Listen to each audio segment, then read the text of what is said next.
ক্ষমা করবেন শ্রদ্ধেয়শ্রী সুকান্ত ভট্টাচার্য। না, আপনি পারেননি আপনি আপনার অঙ্গীকার রাখতে, এই বিশ্বকে শিশুর বাসযোগ্য করে তুলতে। আপনি পারেননি।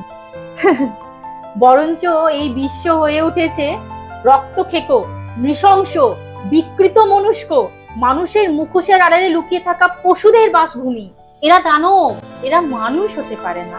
তা না হলে যারা আমাদের জীবন বাঁচাতে বদ্ধপরিকর, টানা 36 ঘন্টা ডিউটি করে ক্লান্ত, তার জীবনটাকে মুহূর্তের মধ্যে নারকীয় ভাবে শেষ করে দিতে পারে? ছি ছি ছি ছি, ধিক্কার এরকম সমাজকে।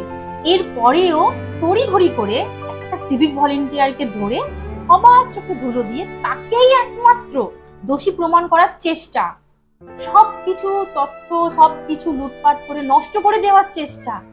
কেন, কার জন্য বা কিসের জন্য? এই কোন ভবিষ্যতের দিকে আমরা এগোচ্ছি? সত্যি জানার অধিকার বা ভাগ্য কোনোটাই কি আমাদের নেই? তাতে আমাদের বেশি কিছু হয়তো যাই আসবে না, কিন্তু সেই অভাগা বাবা মাটার কথা, যে মেয়ের হাসি মুখ দেখলে বাবার সব ক্লান্তি দূর হয়ে যেত, মেয়ে এমডি করছে, প্রতিষ্ঠিত, এই ভেবে যে মা শান্তিতে ঘুমানোর কথা, সেই মা কি আর কোনোদিন চোখের পাতা এক করতে পারবে? ভাবলেই ভেতরটা হু হু করে, ভেতরটা কেঁপে ওঠে। ভাবলেই খুব ভয় লাগে, জানেন?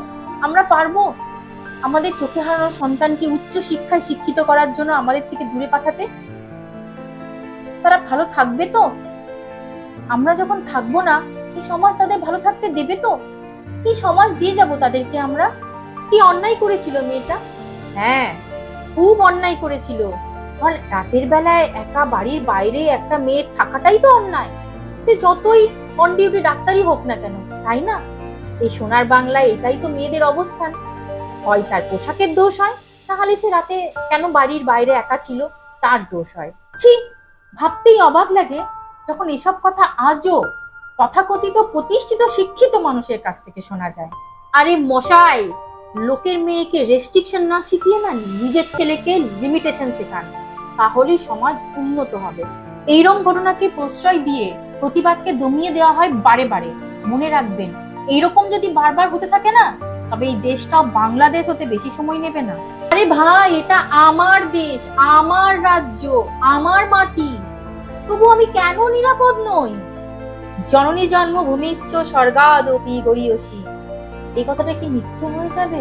যেই মেয়েটা ছোটবেলায় গাইতো, সকল দেশের রানী সে যে আমার জন্মভূমি, এই জন্মভূমিতে জন্ম নেওয়াটাই কি তার অপরাধ? এই সব প্রশ্নের উত্তর মিলবে যদি একমাত্র প্রশাসন চায়, যদি বিচারের বাণী নীরবে নিভৃতে না কাঁদে, যদি প্রকৃত সত্য উদ্ঘাটন হয় আর প্রকৃত দোষী শাস্তি পায়। জানি প্রতিটা মানুষের মতামত আলাদা, মতবিরোধও রয়েছে, পার্টি পলিটিক্স যে যার পছন্দের, কিন্তু অন্যায়কে অন্যায় বলার সৎ সাহস যদি না থাকে, তাহলে আমরা বিবেকহীন, মনুষ্যত্বহীন, অমানুষ বলে পরিচিত হব। সবার আগে মানুষ আমাদের সেটা পরিচয় দিতে হবে। এখানে ধর্ম, জাতি, বর্ণ নির্বিশেষে আমাদেরকে লড়াই করতে হবে। প্রশাসন, একটা কথা মনে রাখবেন, আপনারা আমাদের মতো লক্ষ মানুষের চোখে ধুলো দিয়ে প্রকৃত সত্যটা গোপন করতেই পারেন, কিন্তু উপর থেকে যিনি দেখছেন তার চোখে গোপন করতে পারবেন তো? আপনার নিজের মেয়ের ভবিষ্যৎ আপনি অন্ধকার করে দেবেন না, কারণ আপনার দুষ্কর্মের ফল যেন তাকে ভোগ করতে না হয়। জানি না ওই অভাগা বাবা মাটা বিচার পাবে কিনা, প্রকৃত দোষীরা শাস্তি পাবে কিনা, কিন্তু আমাদের নিরপেক্ষ তদন্তের দাবি জানানো ছাড়া আর কোনো ক্ষমতা নেই। আমরা অত্যন্ত অস্থিতিশীল, কালবাদ পরশু হয়তো আবার অন্য কিছু নিয়ে ব্যস্ত হয়ে পড়ব, কিন্তু ওই মা বাবাটা যা রক্তাক্ত ক্ষতবিক্ষত মেয়ের শরীরের সামনে অঝরে কাঁদতে কাঁদতে শুধু ন্যায় বিচার চাইছে, যে শুধু আমাদের দিকে তাকিয়ে আছে দুটো চোখ, যে হয়তো আমরা কিছু করতে পারবো, তাই আমাদের এত তাড়াতাড়ি থেমে গেলে চলবে না। ধৈর্য ধরতে হবে, লড়াইটা চালিয়ে যেতে হবে, যতক্ষণ না ওই মা বাবাকে আমরা ঠিক ন্যায় বিচার দিতে পারছি, যতক্ষণ না ওই দানবগুলোকে তার ন্যায্য শাস্তি দিতে পারছি। জানি লড়াইটা হয়তো একদিনের নয়, লড়াইটা এত সহজও নয়, তাই বুকের ভিতরে আগুনটা নিভতে দেওয়া যাবে না। ধৈর্য ধরতে হবে, লড়াই চালিয়ে যেতে হবে যতদিন না ন্যায় বিচার হচ্ছে।